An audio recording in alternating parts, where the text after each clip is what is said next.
Hello, I'm Neil. Welcome to Grandpa's Workshop. This week I'm unboxing my new Axminster Craft AC405SS scroll saw. I purchased this for £99.96 from Axminster Tools and Machinery. This is not a sponsored video. I paid for this out of my own money. So let's crack on and get it unboxed.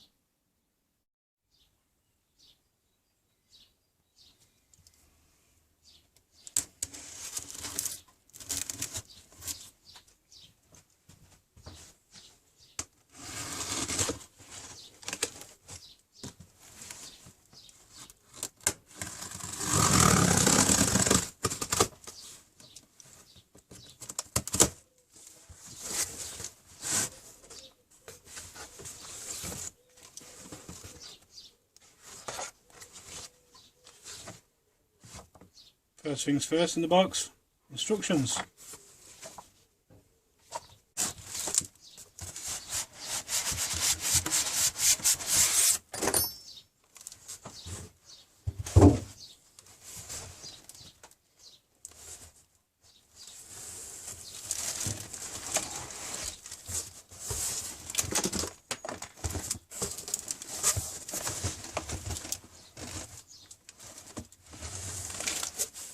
Blade guard,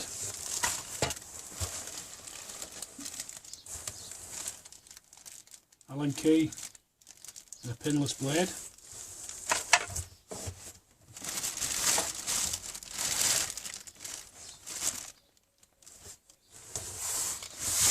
Slip this down.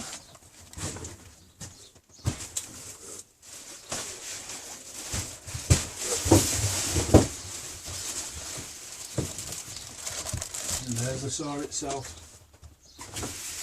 Nothing else in the box. Let's take a look.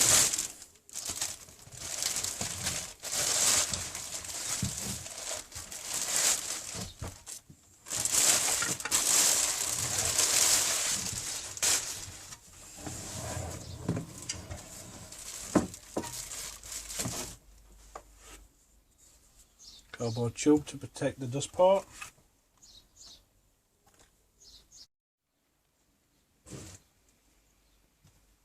Before I start putting this together and getting it ready to use, I'll just run through a few specifications. This machine's got a 230 volt 125 watt motor. It weighs 11.5 kilograms.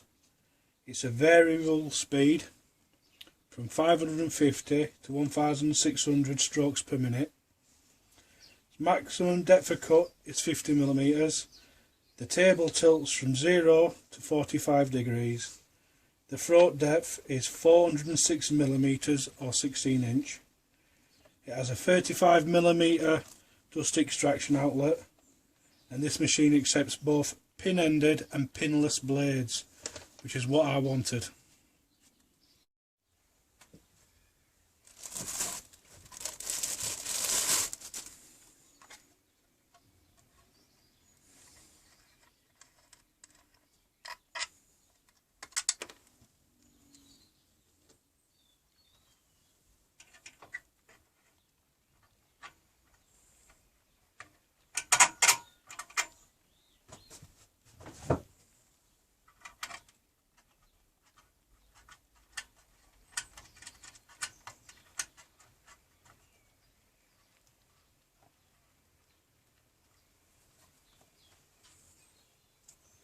This pipe is for the bellows for blowing the dust away while you're making your cuts. So I'll just slot this on.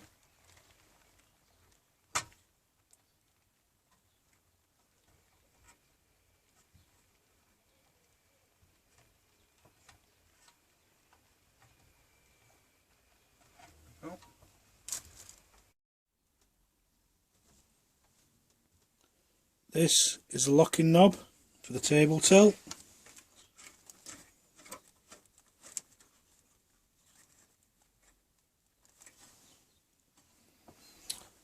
The dust extraction port, the on off buttons. This is the variable speed control, low to high.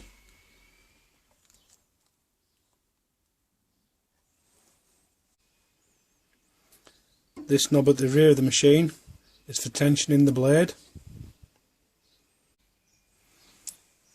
Here we have the adjustment knob for the blade guard and anti-kickback pause.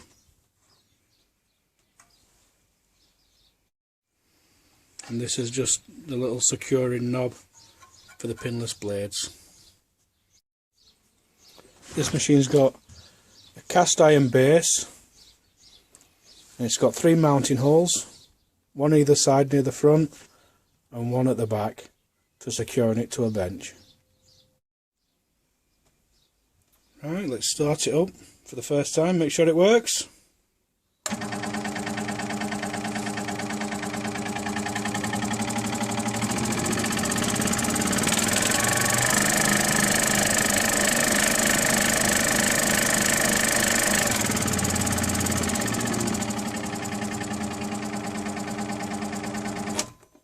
Not very loud, that's good.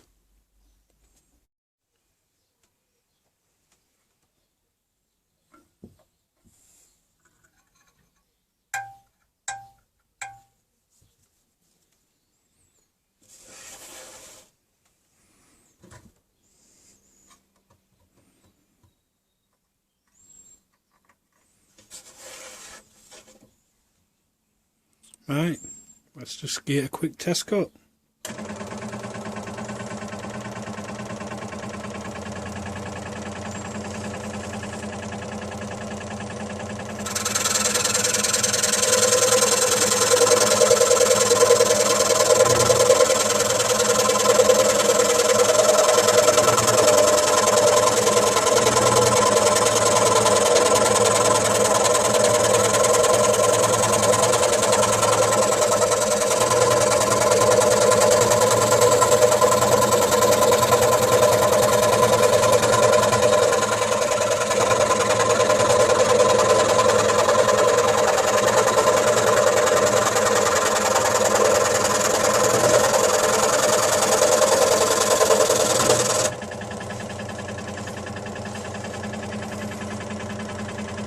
Lovely and smooth.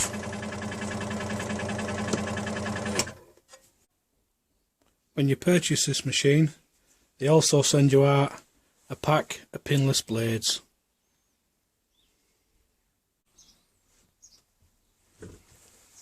I'm looking forward to learning how to use this machine. I've been wanting to try my hand at scroll sawing for quite a while. Unfortunately, I tried before with this machine and it's absolute rubbish. When you get the blade tensioned up, all this still moves and the blade twists and I can't get decent results with it. I've tried on and off over the years to try and get it working right and I just can't. So I decided I'll buy myself a decent machine, and if the quality of this is anything like the quality of my disc and belt sander from Axminster, it should be a good machine. But we'll find out over the next few months as I give it a go and try and make some projects. I'll use it for a while, see how I get on with it, and then do an update video on what it's really like after it's been used. Hope you've enjoyed this video, I hope you found it useful, and thanks for watching.